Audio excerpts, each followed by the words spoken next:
हम जितना शरीर और संसार से प्रीता करते जाते हैं वैसे ही हम दिव्य शक्ति से रहित होते जाते हैं, और जितना हम इसका त्याग करके प्रभु में अनुराग, उतने हमारे अंदर दिव्यता आती जाती है। मन जो ये है इसका निग्रह करना बड़ा कठिन। निग्रह माने रोकना, हटाना, जिन विषयों में जाता है उससे हटाना, परंतु ये वश में हो जाता है। अभ्यासेन तु कौन्तेय वैराग्येण च गृह्यते। अभ्यास और वैराग्य दो के द्वारा इस मन को वश में करने का उपाय श्री भगवान ने बताया। मन को जबरदस्ती खींचना बहुत कठिन बात है, और प्यार से खींचना थोड़ा सरल है। जबरदस्ती इसके साथ करने में चूंकि हम बराबर हारते गए हैं, इसका जीतने का अभ्यास है, ये मुझे हरा देगा। एक ही केवल उपाय समझ में आता है, अगर थोड़ा सा हमें आधार मिल जाए तो हम इसको वश में कर सकते हैं। आधार, पहला आधार सत्संग। क्योंकि जैसे हमें प्यास बढ़ती है फिर हमें कोई दूसरी वस्तु अच्छी नहीं लगती। जल में मन लगाना नहीं पड़ता।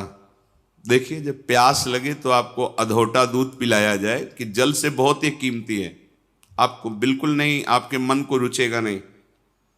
अच्छा, जल का हम चिंतन करें, जल का हम ध्यान करें, ऐसा भी नहीं, बिल्कुल जलमय होगा मन, बस पानी चाहिए। क्यों? क्योंकि प्यास लग गई है। पहला आधार है सत्संग। हम देखते हैं कि जो एकांतिक हैं पर सत्संग नहीं सुनते, बहुत से ऐसे दोष हैं जो उनको अध्यात्म में आगे नहीं बढ़ने देते। देखा है, बहुत से ऐसी जिनको समझ नहीं पा रहे, उनकी वो कमियां हैं जो उनको अध्यात्म की ऊंचाई पर नहीं चढ़ने दे रही, और वो अहम के कारण सत्संग का सेवन नहीं करते। मैं सब जानता हूं, और इसी अहम में वो कमी बैठी हुई है जो तुम्हें भगवत साक्षात्कार नहीं होने देगी। देखो, भगवान शंकर को कुछ जानना नहीं है, लेकिन प्रसंग पे पाया गया कि काकभूषुंड जी जब भगवत चर्चा सत्संग करते हैं तो भगवान शंकर हंस रूप में वहां जाके सुनते हैं। क्योंकि शिव रूप में जाएंगे तो फिर उनको खड़े होकर के आदर करेंगे, पास बैठा लेंगे, फिर बोलेंगे नहीं, क्योंकि आदि महादेव विराजमान है, उनके सामने कैसे, तो वो हंस रूप में जाए। कहीं भी भगवत चर्चा हो हरि की तो भगवान के परम प्रेमी महान भक्त जो अव्यक्त रूप से वो सुनते हैं। कहीं भी भगवत चर्चा हो, हनुमान जी जैसे परम ज्ञानी बैठकर सुनते हैं चुपचाप, गुप्त रूप में आकर के, ऐसे कि जैसे हम जान ही न पावे, ऐसे बैठ के सुनते हैं। सबसे पहला मन को रोकने का आधार है सत्संग। सत्संग क्या करता है? प्यास जगाता है प्रभु की। हमें क्यों आवश्यकता है भजन की? हम क्यों भगवत प्राप्ति करें? क्या जरूरत है? हमें जरूरत है भोजन की, रुपया पैसा की, भोग सामग्री की, पद प्रतिष्ठा की, वाहवाही की। ये असत्संग की बातें सत्संग में पूर्णतया धीरे धीरे अंदर की जो मन में बैठी हुई वो नष्ट हो जाती है, और निश्चय होने लगता है कि भगवत प्राप्ति और भजन ही यही जीवन है। पहला आधार सत्संग है जो हमें प्रभु की प्यास जगाता है। बिना आधार के मन टिकता नहीं है। जब हमें सत्संग रूपी आधार मिलता है तब भक्तों से प्रियता जागृत होती है। कई जैसे उपासकों ने बाहर के प्रश्न किया कि हम श्री जी को नहीं जानते, क्या संप्रदाय है, क्या उपासना, हम तो बस आप और आपकी बात को मानते हैं। हमारे सामने आप हैं और आपकी बात है। बात बन गई क्योंकि आपने आधार ले लिया ना। और भगवान को बहुत प्रसन्नता होती दास दासोहम वृत्ति से। हरिदासों के प्रति दासत्व का भाव रख लिया जाए बहुत जल्दी। इसके बहुत सी छंदों में सेवक जी ने राधा वल्लभ भजत भज भली भली सब होए ऐसा वर्णन किया है। दूसरा आधार प्राप्त होता है भक्त प्रियता। भक्त प्रियता का तात्पर्य होता है उनके शरीर से राग नहीं, उनके द्वारा जो दिया हुआ उपासना का स्वरूप है वो प्राणों से भी अधिक प्रिय लगे। कल किसी ने एकांत में पूछा था, हम आपके हैं पर बहुत दूर रहते हैं विदेश में, ये बर्दाश्त नहीं होता, आपसे दूरी बर्दाश्त नहीं होती। अच्छा है, पर उससे विवेक पूर्वक समझिए, हृदय की नजदीकी सबसे बड़ी नजदीकी होती है। शरीर की नजदीकी आपकी है और हृदय की नहीं है तो आप हमसे बहुत दूर हैं। एक बार श्री पूज्य गोस्वामी राधा वल्लभ जी के पूर्व में किसी भक्त के यहां गए, वो बड़ा दैन्य भक्त, बहुत पुका, तो आचार्य चरण कृपा करके पधारते थे, गृह पावन करते, राधा वल्लभ लाल जी के चरणों की उपासना का भाव प्रकट करते।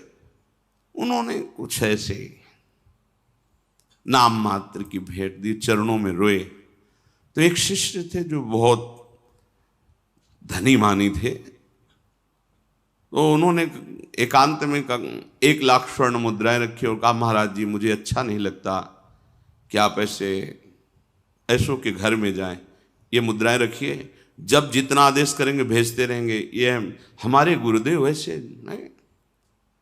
उनका तो तुम समझते हो हम धन लेने के लिए इनके घर आए, उठाओ, आज के बाद कभी सामने मत आना, हम भाव ग्रहण करने आते हैं, धन उठाओ, हमारे पास राधा वल्लभ लाल रूपी धन, हटाओ इसको, कभी सामने मत आना हमारे।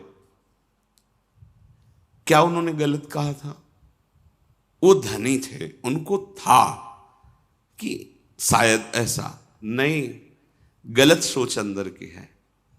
गुरुदेव आपकी वस्तु है, आप कृपा करके स्वीकार कीजिए, ये तो चलता है, लेकिन आप उसके यहां नहीं जाइए और ये तो दासता हो गई ना, तुम स्वामी हो गए ना आज्ञा करने वाले, धन के बल से ये अभिमान झलका ना, निकलो यहां से, तुरंत निकलो। बड़ा सूक्ष्म है भगवत मार्ग।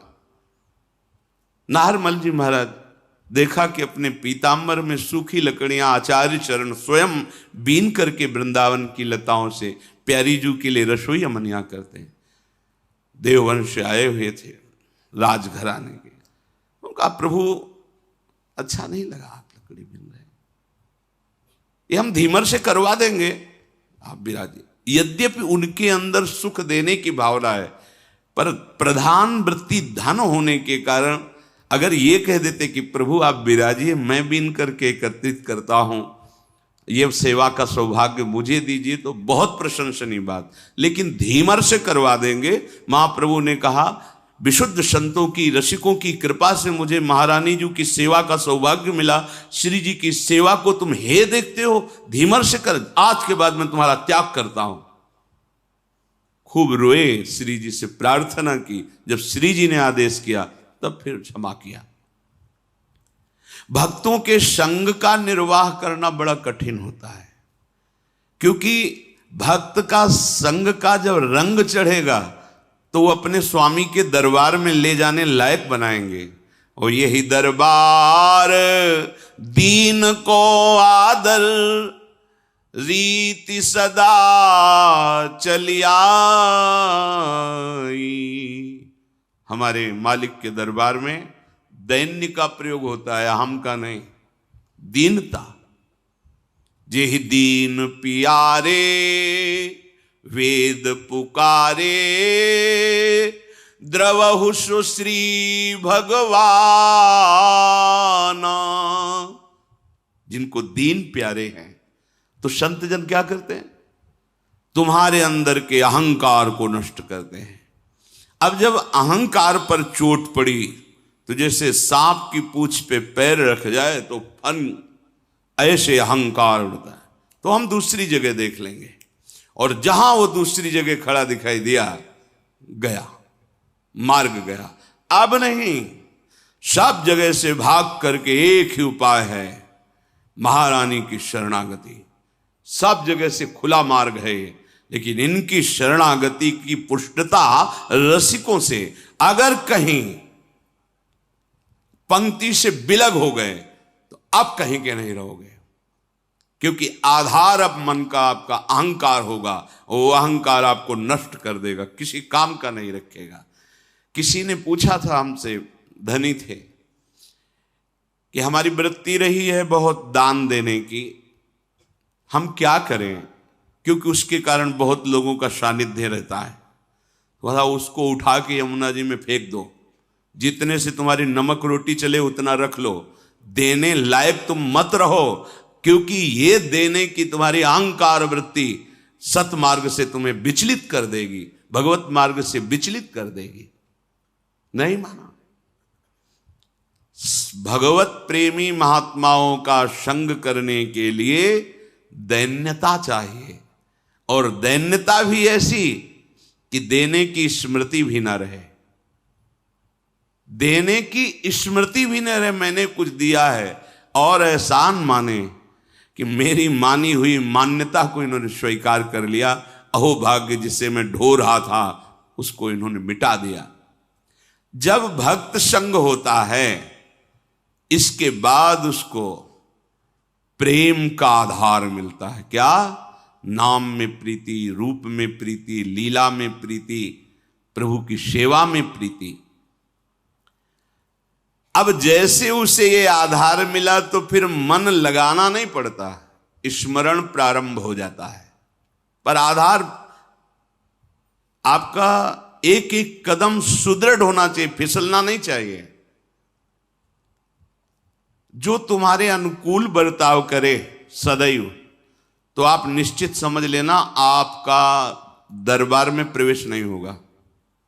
बात समझ लो हृदय से, आपका कल्याण नहीं होगा, क्योंकि जगत में यही तुम्हें मिलता रहा है, उसी से तुम्हारा मलिन अहंकार पुष्ट हुआ है। अब उसके नष्ट होने का अवसर मिला है, क्योंकि भक्त संग मिला है। तो जब हमको किसी भक्त का संग मिले तो समझना कि मन का आधार मिल गया है। हमने प्रभु को नहीं देखा, लेकिन प्रभु स्वरूप गुरुदेव को देख रहे हैं। हम प्रभु से तो बात नहीं की, पर अपने गुरुदेव से बात कर रहे हैं। प्रभु की आज्ञा को तो हम नहीं समझ पाए, क्योंकि गीता, भागवत, वेद सब भगवान की आज्ञा है, पर हम गुरुदेव की आज्ञा पर चलते हैं। तो इनकी कृपा से ज्यादा प्रयास नहीं करना पड़ेगा, मन स्वाभाविक लगने लगेगा। साधन का उपदेश उसी के ऊपर रंग लाता है जो उनकी आज्ञा के अनुसार चलते। सुनते तो सब हैं, ध्यान रखना, रंग उसी के ऊपर। एक एक शब्द बहुत कीमती होता है। जब संत महात्मा बोलते तुम उसे ऐसा मत समझना कि इनका नशा है बोलना, एक एक शब्द बस पकड़ लो, ये परमार्थ है। एक एक शब्द पर ध्यान दो। अगर तुम उसे उपहास में ले लोगे तो कहते ही रहते, तो माया घसीट के वहां खड़ा कर देगी। अब ना पीछे के रह गए, जो मंत्र जपते थे वो नहीं चलेगा, क्योंकि तुमने दूसरा मंत्र ले लिया, और जहां मंत्र लिया वहां अपराध बन गया, अवज्ञा बन गया। अब ये भी नहीं चलेगा। वो होगा क्या? विषय चिंतन और लोक रिझावा, खत्म, परमार्थ खत्म। अध्यात्म यहां प्रकाशित होता है। गुरु आज्ञा से चलो, आपको मार्ग अंदर दिखाई देगा, शुद्ध दिव्य मार्ग, ये मार्ग चल रहे हैं। यदि आज्ञा का पालन नहीं किया तो एक शब्द याद रखो, तुम्हारा स्खलन हो जाएगा। स्खलन होता है गिर जाना, तुम पतित हो जाओगे, गिर जाओगे। ये मार्ग ध्रुवदास जी ने लिखा है कि यद्यपि घरनी अति बुरी, पति नहीं छाणत ताय, देखत ही पर पुरुषम तजत ही छिन वाय। पत्नी बहुत कड़वे स्वभाव की है, बड़ा रुद्र रूप रखती है, अनुकूल व्यवहार नहीं करती है, पर वो किसी और पुरुष की तरफ आंख उठा के नहीं देखती। कभी पति उससे त्याग नहीं सकता। लेकिन बहुत मधुर व्यवहार करती है, बहुत मृदु मीठा बोलती है, सामने आने पर बड़ा सम्मान करती है, लेकिन पीछे आचरण उसके पर पुरुष से जिस दिन उसको पता चलेगा, उसी दिन उसके हृदय से बात खत्म हो जाएगी। कि ये मेरी बात। बस ऐसे ही हमारे गोपाल जी की, हमारे प्रभु की रीति है। मन वचन कर्म से प्रभु के अनन्य होकर एक भरोसो, एक बल, एक आस विश्व। अगर कहीं दिखाई दे गया कि दूसरे का आस, बस भी बहुत लंबी यात्रा है, आप मंजिल नहीं प्राप्त कर सकते। तो एक शब्द याद रखिए कि आज्ञा पालन न करना अर्थात अपने मार्ग से स्खलित हो जाना है। भक्ति साधन को मामूली साधन मत समझो। जो महाप्रेम प्रकट करके भगवान को अधीन कर दे, उसके लिए सिर्फ तुम्हारी अनन्यता की परीक्षा होगी। ध्यान रखना, सिर्फ अनन्यता की। आप अनन्य। हितोत्सव की बधाई में शब्द श्री जी ने निकाला था अंदर से कि निकुंज में बधाई बट रही तो निकुंज है, यहां भी एक बधाई सुन लो। यदि इनके सिवा तुम्हारे हृदय में अन्य आश्रय नहीं हुआ तो बधाई पक्की आखिरी जन्म। तो आपको लगता है हवा में बोल गए। एक दिन टटिया स्थान के एक महापुरुष बहुत प्रसन्न थे।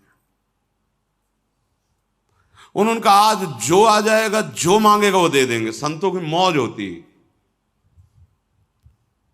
बिहारी जी की ऐसी लीला एक भी व्यक्ति नहीं गया उस दिन, एक भी। और आराम से बैठे तो सबसे कह दिया आज जो मांगेगा कोई, बिहारी जी मांगेगा बिहारी जी दे देंगे, प्रीति जो चाहेगा वो दे देंगे। गया ही नहीं। चिल्लाते जाओ तुम्हारा आखिरी जन्म। बोले हम ऐसे आचरण करेंगे कि तुम्हारी एक भी बात सत्य नहीं होने देंगे। अब फिर क्या है? अनन्यता होए अनन्य एक व्रत गहाओ, बस इतनी केवल मांग है। गीता जी में देख ले, भगवान ने बहुत बार अनन्यता के लिए कहा। साधन में योग्य सद्गुरुदेव ही परमार्थ हैं। योग्य शब्द इसलिए यहां महापुरुषों की वाणी है इसलिए लगाया कि पहले गुरु संग करना, पहला ही आधार बताया गया सत्संग, कि संग से ये देखना है कि ये जो मुझे स्वीकार कर रहे हैं मेरे धन के लिए, मेरे किसी पावर के लिए या किसी स्वार्थ के लिए तो नहीं है। अगर है तो नहीं बनाना चाहिए गुरु। जज स्वामी जब नारायण स्वामी के नाम से जो प्रसिद्ध हुए, जब उनको जज भाव से वैराग्य हुआ भगवत प्राप्ति के लिए, तो हरिद्वार गए, ऋषिकेश। वहां सब संतों के समीप चरणों में जाते और कहते मेरे पास अरबों की संपत्ति है और मुझे वैराग्य हो गया, बस सन्यास आप दे दीजिए और सारी संपत्ति ले लीजिए। तो बस सीधे उत्तर होता आप गंगा नहा के आ जाइए। वो दोबारा जाते नहीं उस आश्रम में, क्योंकि उनको यह लगता कि मेरी जज पद और मेरी संपत्ति का यहां मान हो रहा है, बात नहीं बनेगी। मैं अमुक हूं, मेरे पास इतना वैभव है और मैं विरक्त होना चाहता हूं, सब आपको देना। आओ आओ आओ, मतलब आदर किसका हो रहा है? नहीं। जहां वो गए उनको तब उन्होंने विचार किया कि गुरु के बिना भगवत मार्ग नहीं, भगवत मार्ग के बिना हमारा जीवन नहीं, इसलिए प्राण त्याग देंगे। तो उत्तराखंड तो पर्वतों का, बहुत बड़ी बड़ी खाइयों का, तो विचार किया ऐसी ऊंचाई में चढ़ेंगे और वहां से शरीर को गिरा देंगे और मृत्यु। क्योंकि बिना गुरु के भगवत मार्ग प्रकाशित नहीं होता और गुरु हमें मिल नहीं रहे। जो ही चढ़ाई पर चढ़कर गिरने की सोचा, पीछे से किसी ने पकड़ लिया। ऐसे पीछे मुड़ के देखा, एक संत खड़े थे। गुरु चाहिए? नारायण नारायण नारायण। तत्काल अंतर्धान हो गए। जीवन भर बस नारायण नारायण नारायण। तो भाई जी के समीप जब गीता वाटिका में गए थे तो नाम महिमा दिखाने के लिए कोई चमत्कार नहीं, वो एक ऐसे नली रखे, कहीं भी रख दो, यहां रख दो, कान में लगाओ तो यहां नस जैसे धक धक ऐसे होती, ऐसे नारायण नारायण नारायण नारायण। काशी में एक माई थी जो सन्यास मार्ग की पथिक थी, और प्रणव ओम ओम ओम, तो जैसे तिलक बहुत काल तक लगाओ फिर धुलो तो वहां सफेद चिन्ह बन जाता है, ऐसे उसके पूरे ऐसे शरीर में ऊर्ध्वभाग में प्रणव लिखा हुआ था, लिखा हुआ नहीं, ऐसे स्वाभाविक ऐसे उसके त्वचा में दिखाई देता था। हमारे हित धाम में श्री स्वामी शरण बाबा हो गए हैं, उनके मस्तक में ऐसे राधा निरंतर रटने का, राधा राधा। यदि हम जिनके पास गए हो हमारे पद का सम्मान कर रहे हैं, हमारी भोग सामग्री का सम्मान कर रहे हैं, तो फिर बात गड़बड़ है, फिर ठीक नहीं है। शिष्य बनने के लिए केवल उसकी भगवत प्रियता देखी जाती है। क्यों मंत्र लेना चाहते हो? भजन करके भगवत प्राप्ति, इसके बाद कुछ नहीं पूछा जाता। तुम व्यापार करते हो, तुम नौकरी करते हो, तुम क्या नहीं, तुम कौन हो, क्या, कुछ मतलब नहीं। किस कुल के, कितना पढ़े लिखे, कितना ऐश्वर्य, ये सब अगर पूछा जाता है तो बात कुछ और है। केवल पूछा संत केवल देखता है किस उद्देश्य से तुम दीक्षा लेना चाहते हो। हमारे पाप नष्ट हो जाए, हमारा कल्याण हो, अधिकारी हो, हमें भगवत प्रेम प्राप्त हो, हमारा जीवन सार्थक हो, हम धर्म से चले, सत्य से चले, बस इतना परिचय। आप जो भी हो मेरे प्रभु के अंश हो, जहां के भी हो हमारे प्रभु की गोद में हो, चलो भगवत मार्ग में, बस इतना परिचय आवश्यक है। तब लग जोगी जगत गुरु, जब लग रहे निराश, और जब आशा मन में भई तो जग गुरु और जोगी दास। ये भगवत मार्ग है। इसलिए कह रहे हैं भगवत मार्ग प्रकाशित होता है गुरुदेव से, पर योग्य गुरु आवश्यक है। यदि गुरु ना मिले तो भगवान से प्रार्थना करो, उनका नाम जप करते हुए कि मुझे गुरुदेव रूप से मिलो। भगवान के नाम का आधार पकड़ो और उनसे प्रार्थना करो कि कोई वैष्णव, कोई परम हंस, कोई भगवत प्रेमी महात्मा जो आप में रमण कर रहा है, आप जिसके हृदय में खेल रहे हैं, मुझे परिचय नहीं, आप मुझे मिलाओ। भगवान मिला देंगे, या वो स्वयं आके वर्ण कर लेंगे या वहां पहुंचा देंगे, और नहीं। अपने आप से निर्णय मत कीजिए, आज बनाया कल छोड़ दिया, ये खिलवाड़ का मार्ग नहीं है। इसमें अपराध बनेगा और आपका चांस जो भगवत प्राप्ति का है वो मुश्किल हो जाएगा। जब हम गुरुदेव को अपने मन का आधार बना लेते हैं तो हमारे मन को संबंध देते हैं। प्रभु हमारे बेटा हैं, प्रभु हमारे पिता हैं, प्रभु हमारे सखा हैं, प्रभु हमारे मालिक हैं, मैं प्रभु का दास हूं, या प्रभु हमारे पति हैं, या युगल हमारे स्वामी हैं, हम उनकी निज दासी सहचरी। गुरु भाव देते हैं। गुरु प्रदत्त भाव को स्वीकार करना, मन का आधार प्रकट हो जाना। अब मन नहीं जाएगा। कोई भी उपासना हो गुरु प्रदत्त, उसमें भाव होता है। बोले किस भाव की उपासना? बोले गोपी भाव की, सखा भाव की, वात्सल्य भाव की, दास्य भाव की, सहचरी भाव की। जब हमारे हृदय में भाव प्रकट हो जाता है फिर ये बात नहीं रहती कि अब मन कहां लगाएं, हमारा आधार बन गया। और गुरुदेव भगवान के श्रीमुख के वचन कि जो अपने गुरु में आसक्त है उसके लिए प्रयास करना पड़े, मन लगाना पड़े, ये बात तो समझ में नहीं आ रही।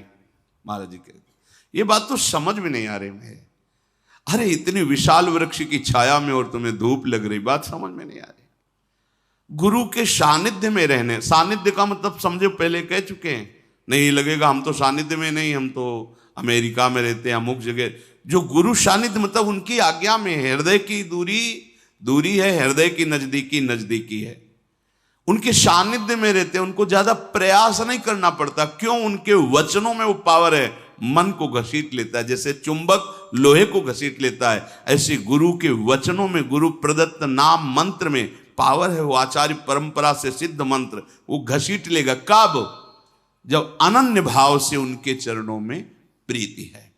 तो मनुष्य जीवन का परम लाभ अपने मन को सत्संग का आधार, भक्त का आधार, गुरुदेव का वर्ण और उनके द्वारा दिए हुए नाम रूप लीला धाम मंत्र में, और फिर भाव में जो गुरुदेव ने भाव दिया है।